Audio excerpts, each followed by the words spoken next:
Hi, my name is Rochelle, and you're watching or listening to VoxBox F1 Pod. Welcome to the Monaco Grand Prix episode. This is a very emotional episode because we finally got to see Charles Leclerc cross the finish line as a winner. It was super emotional, but also kind of a roller coaster, but also like there were long parts of each emotion that we felt. So like first there was lap 1, which was filled with so much drama.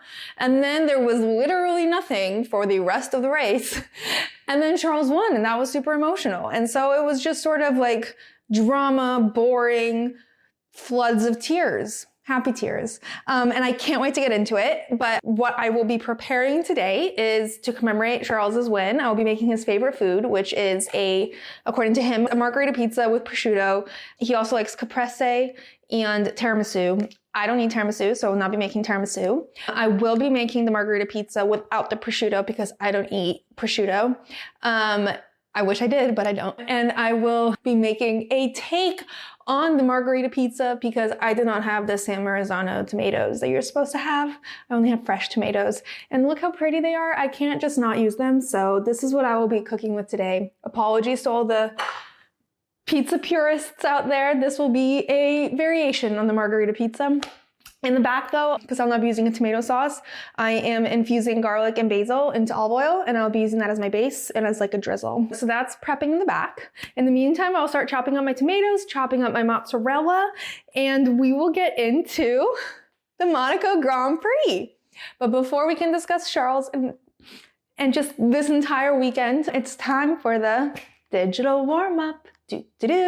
Lap 1, off-duty F1. So the very first thing we need to discuss, I did watch these in advance, in case anyone was wondering. The first thing we need to discuss is the Piastri Leclerc joining of families, very Game of Thrones, that occurred over on Twitter. X, whatever. So the first thing we need to discuss is the original tweet, which I did mention briefly last week. And it was basically, if you've been following Oscar on Twitter, he's been saying that he's been sort of trying to find bits of his heritage for each Grand Prix so that he could claim it's his home Grand Prix. He said his grandfather was like 3/16 Chinese, so he's like, this is my home Grand Prix. But then he did the same thing for Imola. And now he tried to do the same for Monaco as a joke. So Oscar tweeted, searching my family tree trying to find any Monegasque roots, to which Charles replied, I can adopt you if needed. To which Oscar replied, call me Oscar Jack Piastri Leclerc, hyphenating it, and said, can't wait to meet my brother Leo on Thursday if he can pop by McLaren. To which Nicole Piastri, Oscar's mother, replied, I have some questions. Then rolls around Monaco, and everyone is now in on this joke. Literally everyone, including F1. The official graphic on the television was changed to Oscar Piastri Leclerc, and during FP1, Oscar was like in the top 3 and Charles was not. And so Charles replied to the tweet said mixed feelings for the Leclerc family. And then F1 kept the changed graphic all through qualifying, and it was very funny. What was also funny was when the graphic went live, Nicole Piastri reshared it on her own Twitter and said, in need of a new son, and tagged at Yuki Tsunoda and was like, you game? To which Yuki never replied. But also in the post-qualifying press conference, Carlos was getting like really jealous. He's like, can your mom cut my hair? Can your mom do this? And Charles was like, don't be jealous, Carlos. It was very funny. And then also the like joke extended to Arthur Leclerc, Charles's brother. He was being interviewed and he's like, oh, I'm so happy for my nephew. It just like keeps going after the race. Nicole Piastri tweeted, so happy for my sons, and tagged Oscar and Yuki, to which like, I don't think Yuki even saw this as happening. I have no idea if he's aware, but I just find it so funny. And also 10 out of 10 choice from Nicole Piastri. Of all the people to adopt on the grid, Yuki is definitely the best option. So I fully support that. Anyway, this joke is like, I don't know if it'll ever get old. Currently not getting old for me. And I just hope it keeps on going. Also, after Oscar won, his caption for his post was, what a big week, a podium and an adoption. Just everyone's in on it and it's great. All right. Other stuff that happened online. Tommy Hilfiger obviously sponsors Mercedes. And so George posted a picture of him wearing Tommy Hilfiger. It's like a very dramatic post of him like with the wind in his hair and his clothes. And someone commented on the post, who made this shirt? And another person replied, someone with zero fashion sense or taste, looks like a tablecloth. And Tommy Hilfiger replied on the thread and said, hi, it's us, the people with zero fashion sense, apparently. I love when they just let social media admins go ham. Speaking of ham, I wonder if Tommy Hilfiger is going to move over to Ferrari with Lewis or if they're going to stay at McLaren, Mercedes, because like Mercedes seems to be really losing sponsors because Monsters went over to McLaren and I thought they were like Lewis till they die. So that was interesting. So we'll see where Tommy goes. Also, this is not exactly off duty, but last week after the Grand Prix, Fred Vasseur was asked if he thinks Mercedes are making progress. And his response was, the Mercedes? They were 28 seconds behind Charles at the end of the race. So yes, I think they're getting a little bit closer, which like Fred is literally just an icon. Everything he says is just gold. Everything he does, everything he says, and he's just like a little devil. Anyway, speaking of French, both of our French boys over at Alpine made their way over to Cannes at separate events. God forbid they go to the same one, with their girlfriends. Esty Bestie went with his girlfriend Flavie, who is stunning. And also, by the way, this weekend in the Monaco Grand Prix, she rocked up to the paddock with her textbooks and a laptop as her accessories. And I just love it. It's just giving Legally Blonde in real time in like the best way possible. She's studying medicine. She's hot. Don't know what she's doing with Esteban. But there we have it. Okay, everything's chopped. I'm just gonna wait for the oven to preheat and for the oil to finish, and then we'll get started. All right, moving on. Pierre and his girlfriend Kika also went to a con event, and they both looked stunning. Pierre was wearing a bit more fashionable pants. They were more like the loose fitted ones. He looked very cool. Anyway. The next thing I want to talk about is not off the grid yet, but it will be. During the race, George made a strategy request before saying, we're just poodling around at the moment. Poodling is basically a very British word to mean to drive around, like all chill and casual, like a relaxed drive, basically. And even though he's still going 100 miles an hour, I guess it felt like poodling to him. But in the media pen, he was asked about it, and they were like, this is like a Russellism. No one says that. And he literally visibly like blanched and was like, shit, this is going to be a thing now, isn't it? It's going to follow me around on the internet. I shouldn't have said that. And I just love that he knows how memeable he is, because he is. He's such a meme. He's just so memorable. He cannot help it. All right.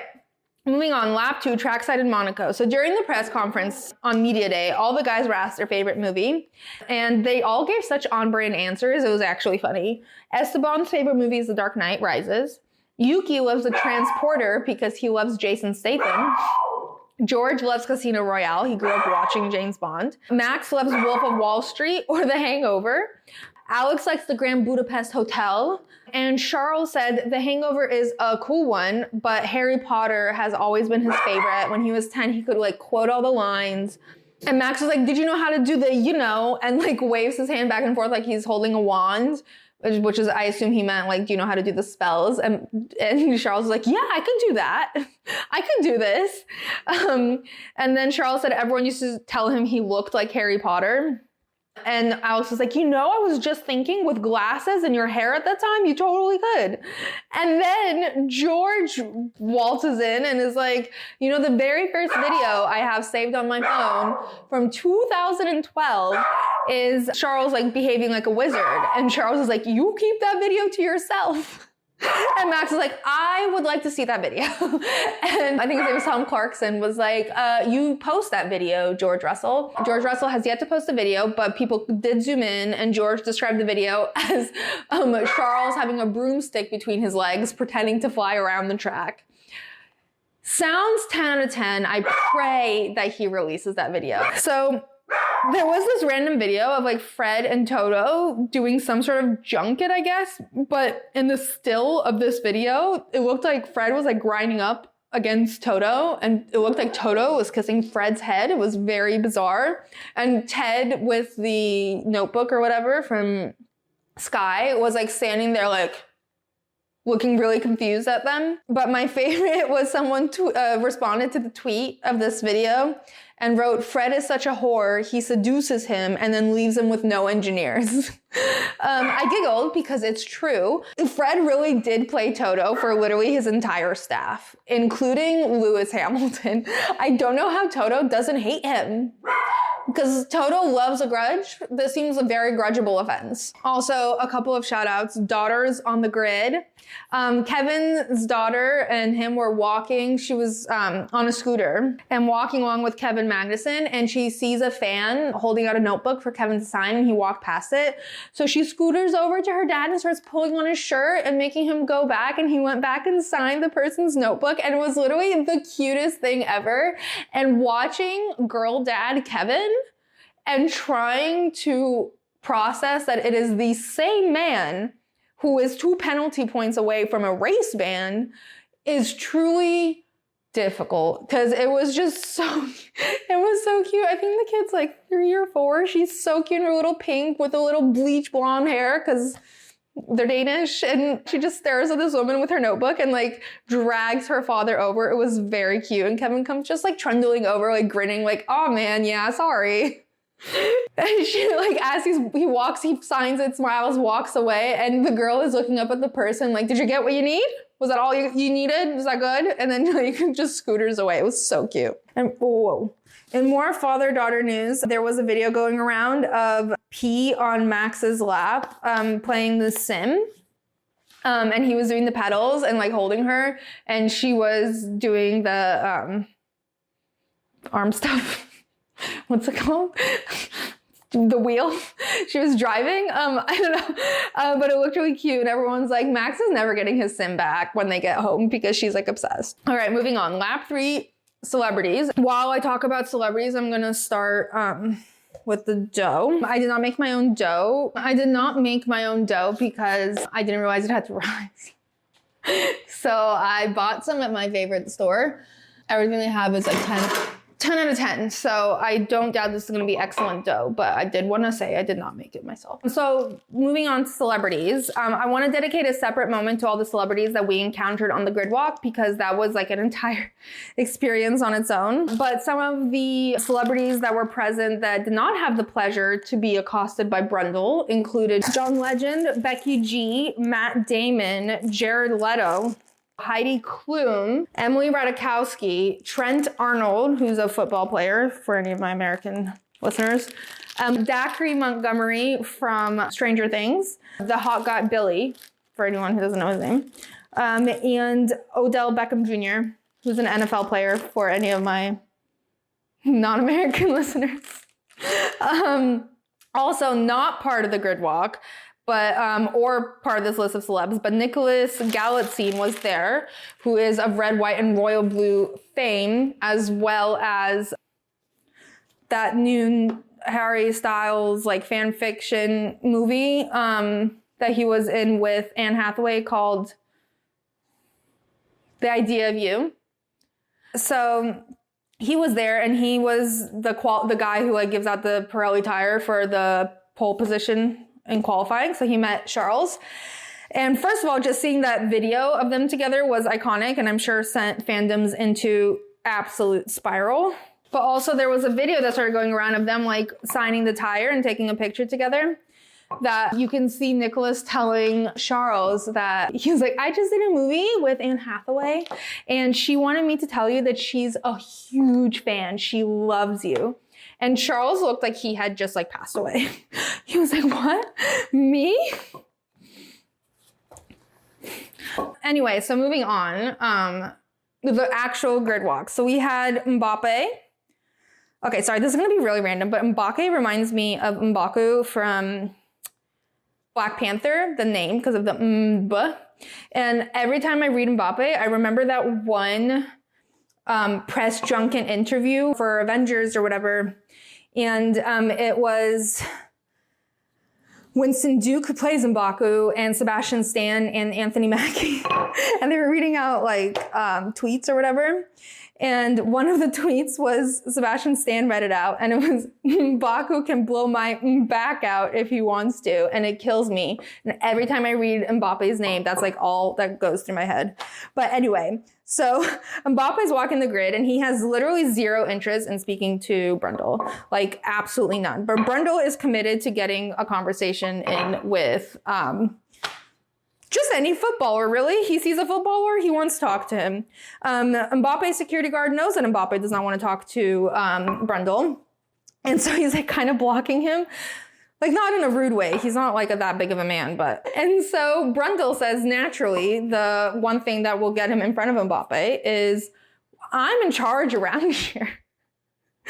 And, you know, that didn't work. So he just tried to shovel his way in between security guards. He did get over to Mbappe. It wasn't a particularly great conversation. They didn't get very far because Mbappe wants absolutely nothing to do with Ted Brundle. But it was funny. And we saw him at the very end run over to Charles before the race started to wish him good luck. And he was the one who waved the checkered flag when Charles crossed. And he looked pretty fucking thrilled. So I thought that was cute. Do you even roll pizza dough out, or do you just pull it? All right. The other person on the grid that I loved was Michael Douglas. And Brundle went up to him and was like, oh, so I know you're a big F1 fan. And Michael Douglas's immediate reaction is, Catherine's not here today. She's filming Wednesday. She's doing great. And Brundle's like, oh, okay. And Michael Douglas was like, oh, sorry. I'm just like used to everyone talking to me to ask about her. So I just prefaced with, she's not here. I'm here alone. Brundle's like, well, no, I kind of wanted to talk to you too, sir. Michael Douglas, Academy Award winner, actor, and just like famous all on his own. But I thought that was really funny. And he's like, oh yeah, I'm doing great. We love you a lot. And Brundle was like, great. I hope she loves seeing us on TV together. And then just like walked away. But side note, excited that Wednesday is being filmed right now. Apparently they're moving away from it being romantic and they're making it more horror. And I personally thought there was enough horror last time. Also on the grid was Joe Jonas, which I found hilarious because Martin Brundle marches right up to him and in Joe Jonas's face goes, this is a Jonas brother. And I could lie and tell you which one it is, but I'll be honest, I have no clue. And Joe's like, hi, I'm Joe. And then Martin was like, oh, so do you like F1? Is this your first race? And Joe has the energy of one of those new fans. Like, I was guilty of this also. He's like, no, I'm actually a really big fan of F1. I'm here with Pierre Gasly. And I've been to many Grand Prix. I've been to Montreal, Miami, Monaco, blah, blah, blah. Starts listening them all off. And Brett was like, oh, so you are a fan. And I thought it was really funny. And also when he said Pierre, I was like, Pierre who? And then Joe like really wanted to like show like, I'm a fan. And then just started like whipping out all this jargon describing qualifying and what he expects to see today. And I just found it very amusing. I'm not judging Joe at all. I'm judging Joe for other aspects of his life. Cough, cough, Sophie Turner. But I'm not judging him for how he's a fan of F1 because I think any fan of F1 is a fan of F1. Also, Alexandra Daddario was there of White Collar fame and of White Lotus fame. Wow, lots of whites. I just put that together. And Martin was like, you are in White Lotus. Like 3 years ago. But yes, she was in White Lotus. And he's like, and what are you up to these days? And she's like, I'm in Mayfair Witches. And Martin's like, that sounds terrifying. And then he was like, and what are you doing to pass the time? And she was like, in the meantime, I'd like to go to as many Grand Prix as possible. And Martin was like, where, like which ones? And she was like, oh, right. Yeah, I want to go to Japan or Singapore. And Martin was like, Singapore seems like a good option because I feel like she forgot that Japan happened. And then she also said, whichever one I'm invited to, which is so real because she clearly really likes F1. F1's expensive, even if you have White Lotus money. Anya Taylor-Joy was there, which is probably the biggest name so far that we've listed. She happily spoke to Martin on the grid walk. She said this is her first real life race, but she grew up watching with her parents. And so she's super excited to be here. So I thought that was very cute. And she's here with Lewis because she said she's here to see some good racing and to support a very, very good friend and go. I don't think she said the word go, but go.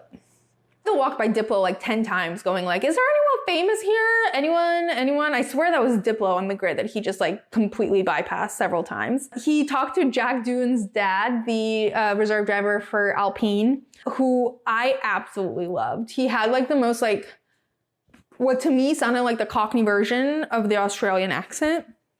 And he was like, I don't know what all this is about, but love it. And he just seems like the least like dance mom dad. He was like, I'm just here for a good time. Jack's doing great. Really proud of him. And then there was also Virgil van Dijk. I don't know how to pronounce his name, but he's a Dutch footballer who plays for Liverpool. And everyone wanted a piece of him. Like he was a hot commodity. Everyone wanted to talk to him, particularly Brundle, who was very determined to get like 35 seconds with Virgil to the point where he queued up. He was like, I'll wait, no worries, and like literally waited to speak to him, which I don't think I've ever seen Brundle do. He really likes football is what I'm gathering from this. But I think Virgil was there to support Max, which I love. Dutch. Anyway, that's it for the celebrities. I'm sure there were so many more that I've definitely missed, but it's always a star-studded affair at Monaco Grand Prix. And Brundle's grid walk never ceases to amaze me. Maybe next year he'll know the Jonas Brothers. That's the least of his concerns. Next year, I'd like him to be able to identify Patrick Mahomes without being shouted into his ear that this random man that he's trying to accost on the grid walk is not Patrick Mahomes. Anyway, with that, we conclude the digital warm-up. On to the race rhyme. This is a story all about how the curse of the Monegasque prince was broken somehow. Our tale begins on the shores of the Monaco harbor as locals, celebs, and millionaires lined up to watch the brother of Arthur. The Prince of Monaco, otherwise known as Charles Leclerc, pulled up on the track with his trusty sidekicks, Leo and Pierre. Rumors of a curse have followed Charles through these streets, but this year he turned up, refusing to concede. His performance in quali was second to none as he stormed his way to pole, followed closely by his adopted son. Saturday evening, Charles threw caution to the wind and ate a pizza, because nothing says fuck this witchy curse like a nice margarita. And then it was Sunday, and it was lights out, and away we go. Charles took off like he was a hoe on the go. But before Sector 1 could even be complete, 3 incidents shook the Monaco streets. Carlos and Oscar bump, giving the Ferrari a hole in its tire. Will Carlos survive, or will he be forced to retire? Elsewhere in lap 1, Esti Bestie was like, au revoir, motherfucker, and started une guerre, leading to 1 DNF, a 5 places grid penalty, and a very angry Bruno and Pierre. But the biggest crash of all happened like a scene right out of a movie from Cannes, when 2 Hosses collided into Checo, turning his car into a squished Red Bull Con. This little incident caused a red flag and brought the entire race to a stop and changed the entire course of how this race would handle pit stops. Because once the race restarted, in original order, by the way, every pit wall was like, you must drive as slow as possible, okay? This is hard to do, and that's a fact that I'm not ignoring. But in the words of Max Verstappen, this race was fucking boring. That is until the very end, when suddenly the impossible seemed plausible, and it became undeniable that a Charles win was unstoppable. With tears in his eyes and the eyes of everyone from here to Rome, he told Brian on the radio that he's just gonna bring it home. The entire country of Monaco erupted in cheers as Prince Albert forgot protocol and couldn't hold back his tears. Because while Charles may have always been a prince in the sheets, today, finally, he is the prince of these Monegasque streets. The curse has been broken, so Monegasque witch, you can shove it. Charles Leclerc is here to slay. There's no doubt about it. Okay, on to analysis. Starting with quali, both Hosses had illegal rear wings, apparently, and were disqualified from quali and will start the race from the back of the grid. Really setting foreshadowing what's to come. Checo was out in Q1, which was wild. And also in Q3, Max hit the wall. So he was like still going, but ended up bailing because his car was just not doing great. And that's how he ended up in P6. He just made a mistake. Or he said he didn't make a mistake. He said it just happened. I don't really know what happened. Max ended up in P6 because he touched the wall. There was a very funny radio where Lando was like, fucking idiots, these blokes, all of them. Not all of them, just some of them. And his engineer goes, I won't ask you to name which ones are and aren't. That's nice. Carlos also in the post-quality conference said that straight up his only job is to help Charles bring home the win, which I love. He just like, he's not even like putting any pretenses about it. He's just like, the only goal this weekend is like, Charles has driven well enough to deserve this win, and it is my job as his teammate to make that happen. And I just love that. Also, when Charles got pole, the yacht horns just started going fucking crazy. And I really want to know, are people on the yachts also watching on the TV? Or are they only like trying to crane their necks to see the track? Like, how are they watching? How do they know to honk their horns? That's my question. Like, I really want to go to a live race, but I'm so like attached to the commentary and to the replays and to being able to rewatch everything in slow motion and to hear the analysis that like, I don't know how I'd watch live because I can't even see the whole track. Like, I don't know what would happen. Like, it sounds stressful. Anyway, the starting grid for Sunday is as follows. Charles, Oscar, Carlos, Lando, George, Max, Lewis, Yuki, Alex, Pierre, Esteban, Daniel, Lance, Fernando, Logan, Checo, Valtteri, Guan Yu, and Nico and Kevin, who are starting from the back because of their illegal wings. So on to the race. In my mind, this race can be split up into 3 parts. Part 1, lap 1, and all the incidents and the red flag. Part 2, the rest of the race. Just all of it, just the entire rest of the race. Part 3, Charles Leclerc. So that's exactly how we're going to go about this, starting with part 1. So anything worth discussing this race happened at the beginning, in the very first lap, before the first sector. There were 3 incidents that were all like insane, like so insane that it almost made up for the fact that literally nothing else happened for the rest of the race. But we're going to go through them step by step. So the first incident I want to discuss is Carlos and Oscar.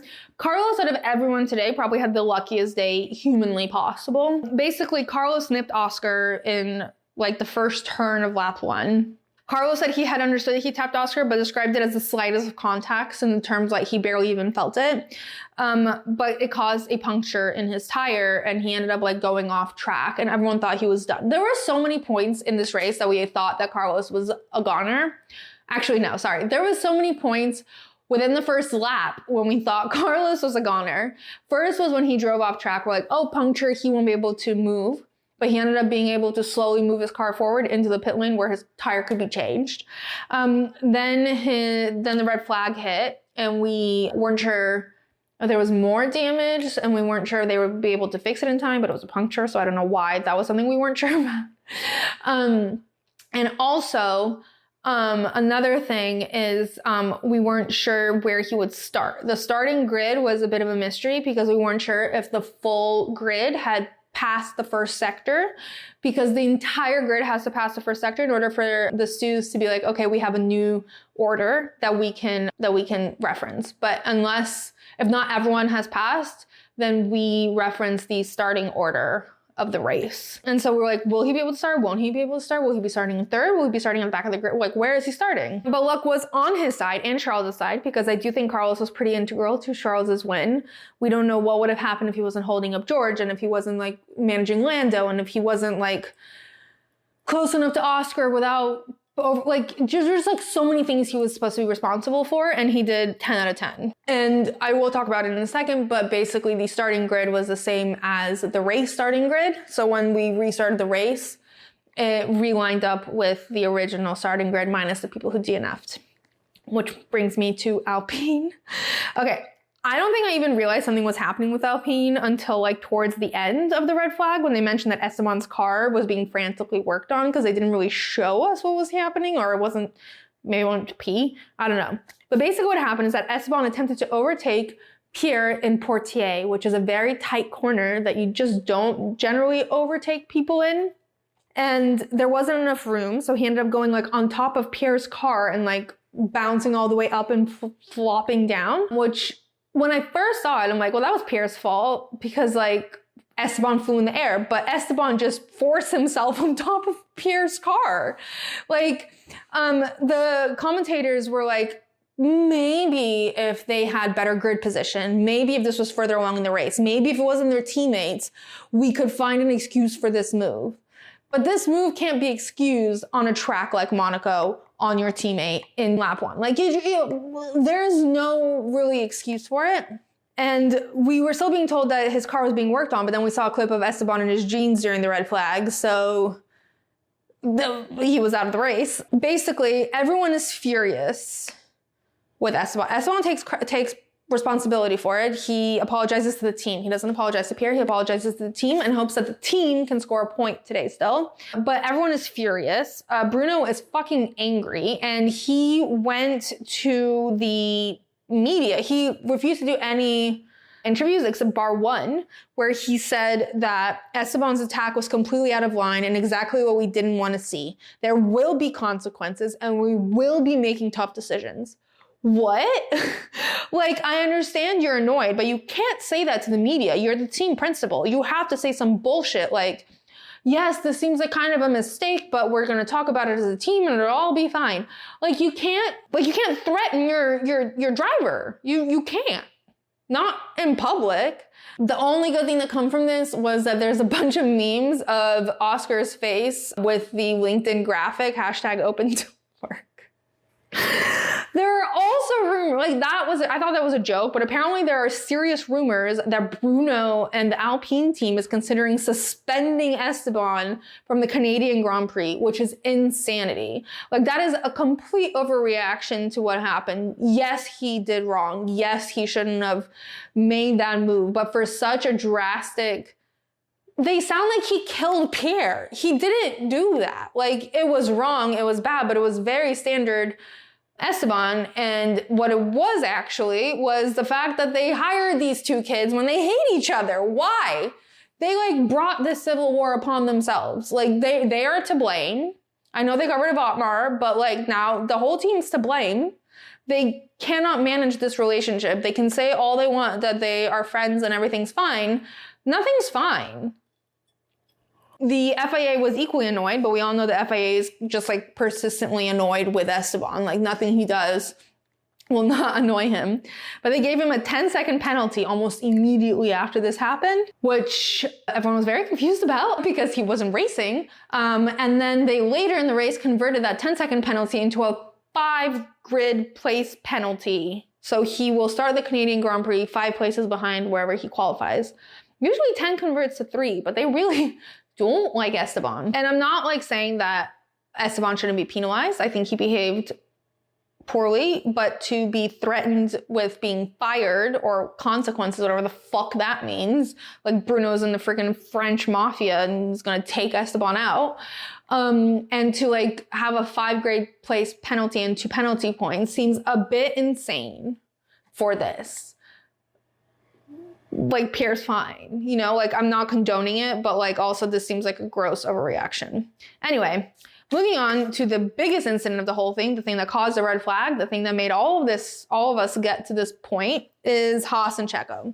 So honestly, for the longest time, I thought it was Carlos and Oscar's thing that caused the red flag, which was very confusing to me because I'm like, it was a puncture. But eventually they did show us what happened with Haas and Checo. I don't know if it was to like make sure that Checo was okay before they put this on national television. So it was probably good, but it was very confusing for a bit.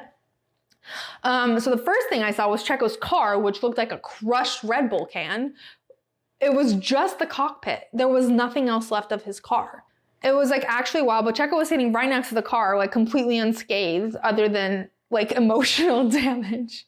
Like, he looked furious. He was so mad that like when the medical car came to take them all back to the paddock, he just refused to get in with the Haas guys. He like waved them off and the car slammed the door shut and walked off. Basically what happened, I think Kevin had overtaken Nico and was really trying to defend his place and wanted to stay ahead of Nico. And ahead of him was Checo. Nico Checo. So he was it looked like he was trying to overtake Checo, but I think what his ultimate goal, and at least that's what the commentators were saying, was that his ultimate goal was to stay ahead of Nico. That was more important to him than being ahead of Checo. But he ended up being somewhere he should not have been at all. That place, Monaco in general, is very windy, and the part that he was in was particularly windy, and he was positioning himself as if he was like on a massive straight. And he had all this time to try to be side by side with Checo, and he just did not have the room or the time or the space. Like, he didn't have any of that. And so the way he was behaving was just insane. And there is an argument that could be made that Checo should have given him more room. Not that Checo had much more room to give, because it's a very narrow, windy road. But there was perhaps an inch or two that he could have granted to Kevin. Kevin shouldn't have been there in the first place. Like, some people were saying Checo checked his mirrors, so he knew Kevin was there, but I don't think he was expecting Kevin to lunge into the like smidge of a gap that was there, and he like forced Checo into the wall, and then Nico was right behind him. Like, the bird's eye shot of them is like Checo being surrounded by the two Haas's, even though I think Nico's a little behind Kevin, but it looks like they're just like advancing on him. By the way, there's a really funny meme going around of Kevin sitting in the garage with his daughter, and they keep putting quotes like, "And that's how Daddy got suspended. And now Daddy's 2 points away from a suspension. And that's how Daddy fucked up the whole grid." It's kind of funny, but it's also not funny because Kevin caused this. Like, could Checo have done something else? Sure. But I don't think that would have ultimately changed the course of this because of what Kevin was doing with his car. And the craziest part of this entire situation is that almost immediately into the red flag, it said no further investigation due to the turn 1 incident. And everyone just assumed they met Carlos and Oscar because that truly needed no more investigation. And then further, once we restarted the race, they released a statement saying no further investigation to the Oscar Sainz incident. And everyone was like, wait, so what was the first statement? And we realized that they had almost instantly said that they were not going to be investigating this incident where Kevin killed 3 cars in one go. It was insane. He turned Checo's car into a Red Bull can. Squashed like that with no wheels. It was insanity. And he has only 2 penalty points away from a suspension from a race. And from what I'm understanding is that FIA has no intention of ever suspending anyone from a race. Which, if that's the case, what the fuck is the point of the penalty points? I'm not condoning people to be suspended unless they deserve it, but why are you threatening with it if you're but actually you're never gonna get in trouble? Of course Kevin's gonna do these wild ass moves if he thinks he's never gonna be suspended. He's just gonna float through the rest of the year 2 penalty points away from a suspension, consistently causing. There hasn't been a race in 2 months without Kevin behaving absurdly on track and just so now we're just gonna wait the whole year and then be oops, time ran out. You almost killed half the track, but it's fine. You menace you. It's so weird. And the fact that Esteban was so strictly reprimanded, he got such an aggressive calling out. And what's worse is his team's not even gonna fight the FIA on it because they're so angry at him for doing it to his teammate, when in reality, the fact that he was penalized to this state and Kevin did this, Pierre finished the race and got a point. Kevin destroyed the chance of any points for 3 cars. So the fact that he wasn't penalized and Esteban is bizarre. Anyway, so with half of the Red Bull scattered around the track, obviously this called out a red flag because they had to clean it up. And it's so narrow, there's no shot of doing it under any sort of safety car. But what the red flag caused was that everyone got to pit within the first lap. So they got their pit stop out of the way, which meant that there were going to be no pit stops for the rest of the race, which immediately took any interest out of this entire race. The best part about Monaco Grand Prix, the only thing to make it interesting or exciting are the strategies and the tire strategies and like the pit stop strategies and all of that stuff is the only thing that makes Monaco interesting because it's so hard to overtake. And the fact that we were robbed of all of that because of this red flag instantly set us up for the most boring race in history. So at the restart, I already talked about this, but there was a huge question mark about the order of the restart, which was primarily going to impact Carlos. But as we found out, it was the exact same as the regular start minus the 4 people who DNF'd. So the top 10 at least weren't impacted at all. So the rest of the race, part 2, the name of the game was going slow as fuck. Oscar said at one point that he thinks that they were all going slower than F2 because basically all the teams knew that no one was going to pit. So all they could do was to manage. They could manage the tires and make it through till the end, which meant everyone had to go slowly. And I'm not saying this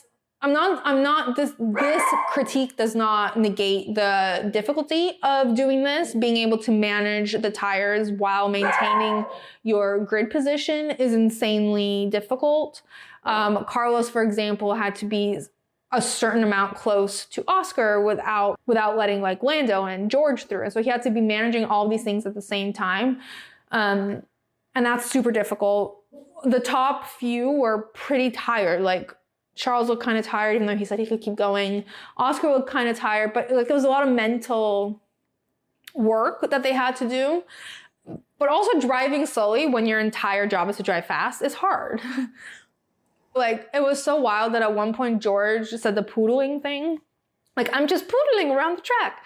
And his engineer goes, we gain nothing by going faster, which is never what you want to hear out of the mouth of an F1 engineer. Like, it's just not what you want to hear. In the last few laps, they've all finally got a chance to go a bit faster. And literally, Yuki's radio was like, woohoo, finally! And it was kind of funny. So there was a bit more speed in the last 10 laps, but not like to the point where we were getting anything exciting happening. The funniest part of this entire race was Max's reaction to everything. And I'm not sure if I was picking up exactly what Max was putting down, but I think he was bored. That's just like what I think was going on. And I came to this conclusion based on the multiple radio messages to GP saying that this race was super boring. And then the post-race interviews where he mentioned the word boring every time. If we had a drinking game for every time Max said this race was boring, we'd be drunk at the end of this race. But my funniest quote from him, I think, was like, also he wasn't mad. Like, especially in the post-race interviews, he wasn't actually mad at this race being boring. He was just like, kind of like in shock. Like, this was really fucking boring. But one of my favorite interviews from him was when he said they were asking him about the one radio message to GP where he said, fuck me, this is boring. I should have brought my pillow. And she asked him, she's like, so you mentioned during the race that it was boring. And he like immediately interrupts her in deadpans. So how was it for you? Because it was boring. She's like, what? Well, Charles won.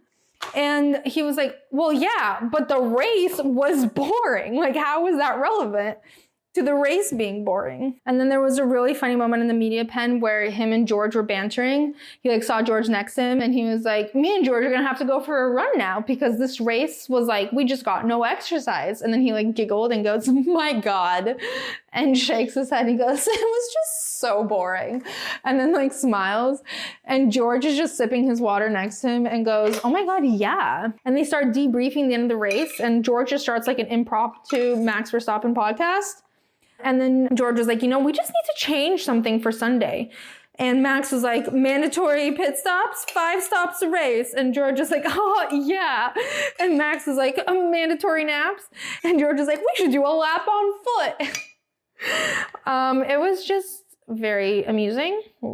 And I just love that I've never seen them really get along. Like, I know they're the same age and they share so many mutual friends, but I don't know if it's because George is teammates with Lewis and that's why they don't really get along, but it's just been a bit, I just wasn't sure where they stood, basically. Part 3, moving on to Charles Leclerc. The first thing I want to talk about in this section is Carlos Sainz. So Carlos did say he felt like he had the chance to overtake in the first 15 laps ahead of Oscar and in the last 10, but ultimately felt like he couldn't. And really, he kept openly admitting that his entire job, this entire time, was to help Charles get the win. Every single one of his radios during this race was discussing Charles' strategy. Like, what is Charles doing? How is what he's doing going to impact Charles? What are the people behind him doing that could impact Charles? And that's like literally all he was discussing with the team. And honestly, I think this was a great petition for him as a strategist and as a team principal, because oh my God, the way his brain works at the speed, I know he's not going at his normal speed, but he's still going above 100 miles an hour. And not only is he focused on his own strategy, he's also focused on Charles' strategy. So he's managing several strategies at once. Not to mention that he needs to be contemplating and thinking about all the strategies of everyone around them. So like the way his brain is working during this race is actually insane. And I don't think there's a single person, perhaps bar Fernando, that can even come close to the way Carlos is operating. And I truly, truly think that when this is all over, he's going to be a principal. Also, I want to talk about the fact that he mentioned during the press conference that him and Oscar just magnetically keep finding each other on track, and he just doesn't know why, because they get along so well outside of the paddock. And he's definitely addressing all the rumors. They've both seen the rumors online about them hating each other. And he's like, actually, no, we love each other so much. This has nothing to do with how we feel about each other. We just keep hitting each other on track. Which I kind of believe, like, I definitely think they're fine. Which I think the most obvious element of this is when they were waiting for Charles to join them during the post-race press conference. They both laid down on those couches with their feet facing each other on their phones, giggling, and it was just so cute. Oh, basil. Okay, obviously this isn't like a really traditional margarita pizza, but so we got. So moving on now to like my heart, my soul, everything that I love dearly about this race. Charles. One thing I want to mention before we get into why I think Charles dominated this time is I think a huge thing that played into this. I'm definitely not saying this is the main thing that contributed to his win, but I think a huge part of it was Brian, his new race engineer. And Charles has said that the replacement of Javi, his old engineer, had nothing to do with their communication and was just like internally in the making.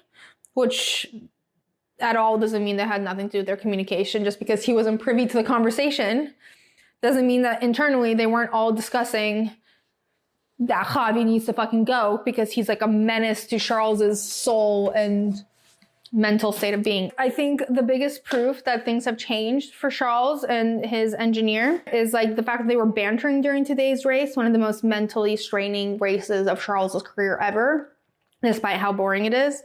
Like, at one point he was like, would you like to know the margin? And Brian was like, I would not like to know the margin. And Charles was like, are you sure I could tell you the margin? And Brian's like, we don't need to know the margin. And please don't tell us. And Charles was like, well, that's rude. And I just thought it was funny because he never had that relationship with Javi, and the fact that he can joke around with Brian. And Charles has said that Brian isn't like fully new. He's been his performance engineer for like ever. So it wasn't like they had to build a new relationship, but it's just a new position that he's in. But they already had a relationship, and you can tell that they get along really well. Brian is my fave. I love Brian. The way they're able to communicate, 10 out of 10. But what else can I say about Charles Leclerc? Honestly, he won the race in qualifying on Saturday, and Sunday was all about maintenance and keeping his position and just fingers crossed, praying, hoping that nothing unlucky happens to him, which has really been the cause of his demise almost every single year. but there were no extenuating circumstances today. He drove at the top of his game and he won. One thing that I will say is he talked a lot about mentality in this race and his mentality. And he said this was one of the most difficult races in terms of managing his emotions and his mental state. And he knew that was the most important thing to focus on. But him saying, like, the only thing I want to correct about that statement, this is also just my guess, is that has always been the most challenging thing for Charles in a race. And the fact that he knew that was a problem is because it has always been an issue. Do you know what I mean? So he knew that's what he needed to focus on. It wasn't that this race was more emotionally difficult than maybe it was something that we don't know about. But this race has always been the most emotionally and like most pressured race that he's ever had. And I think Monegasque which side, that's one of the biggest things that has played into him struggling to succeed here is his emotional and mental state and like just folding under the pressure. And that's no judgment. I don't think any normal person would be able to handle that sort of pressure because it's not just the entire country of Monaco staring down on you. It's not just Monaco, your home race, being the most iconic race on the grid. And it's not that this was your father's dream who's now passed away. It's not that it was your godfather's dream who has now passed away, and that you're bearing both of their wins on your shoulders almost. It's all of that combined that makes this like so insanely difficult for him. And so I don't think anyone's ever blamed him or thought worse of him because of his inability to do this. And so that makes, I think, this win so much more special. I'm tearing up because Charles is just my little Disney prince, and he's had such a difficult life and he's gone through so much. And this win, people who like are trying to negate this win because they said it was a boring race, he won this race in qualifying and he kept his win. And he did it with more pressure than any of us could ever imagine. And he's been through so much, and the fact that he's persevered. Fred Vasseur said in an interview that he thinks that we're about to see a new Charles Leclerc because just a massive pressure has been lifted off his shoulders. And I think he's totally correct. I think the Monaco Grand Prix specifically has been weighing on him. And I think it's impacted his entire performance. And I truly think he's now lighter, freer, more confident. Not that he wasn't confident, but like, you know what I mean? Like, it's just like you sort of did what you set out to do for all of these people that you love and care about. And it's just like a whole thing. Like, I really think mental state, fortitude, control over your emotions was the biggest differentiator this year. Like, he was calm, confident, cool under pressure, and that's what won him the race, which was in turn what defeated the Monegasque curse. Believing in yourself was the key to defeating the curse. It was right in front of us the whole time. Because the answer to defeating the Monegasque curse was himself. Anyway, post-race, when he crossed the finish line, I swear there was nothing like it. Mbappe waved him in. He was cheering. The ship's horns were sounding through the entire harbor. You could literally hear every Monegasque citizen shouting at the top of their lungs. His radios were so raw and emotional. They were literally the opposite. You know, the guttural no that we like are forced to listen to so frequently, where he was just like heartbroken. This was like the exact opposite, like equivalent in rawness, but just like ecstatic and thrilled, and like hearing him cheering and sobbing the whole time was just overwhelming. And in the post-race interview below the podium, he shouted out Jules and he shouted out his father, and he said, this was my father's dream for me to race in Monaco and to win in Monaco, and that I finally was able to do it. Damn. It's just so sweet. And also he was like, every step of the way, I saw my friends in their balconies. They saw me at every turn. Like, his whole life is there and they're all watching him. Oh my God, I need to chill out. It's like, it's not the same if like an American was to win in America, because America's huge, right? Monaco is like 4 feet long. He basically knows everyone. Everyone knows him. People see him on a daily basis. Like, it's it just means so much more. Wow, I need to calm down. I thought it was so cute in the cool down room. Carlos was like, did you cry? And Charles was like, I couldn't see anything for the last 2 laps of the races because there was just so much emotion coming up. And Charles was like, and I just kept saying, fuck Charles, not now. I thought it was so cute. And also there's so many videos online of like the marshals crying and like all of them are Monaco citizens and all of them just feel it on the same level as Charles. Alexa, stop. Also in the cool down room, as they were having this conversation, Oscar came down and pulled his chair in. So they were like sort of in a circle, and I thought that was really cute. And I don't know why no one's done it before because it's so much easier to have a conversation that way. And also they were like actually having a conversation, not debriefing the race because there was nothing to debrief. I'll tell you who was possibly more happy than Charles on the podium, and that was Prince Albert, who like shook everyone's hand, was following royal protocol, and then Charles appeared and just like protocol went out the window, and he saw Charles and he just wrapped him in a bear hug and he's wiping away tears. And this means so much to Prince Albert as it means to everyone else. And even Prince Albert knows that he's not the real Prince of Monaco. Charles is the real Prince of Monaco. And Charles got like a full Monaco flag and it kept flying away and it was like a whole situation. And then the champagne came out and Prince Albert had his own bottle this year and he was spraying everyone too. And Fred was there representing the Constructors' Championship and it was just like everything and more. It was so good.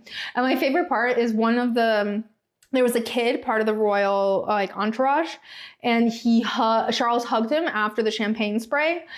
And you see the kid wait for Charles to turn back around, and then he like sneaks like a little, like he wipes some of the champagne off his suit and then like licks it.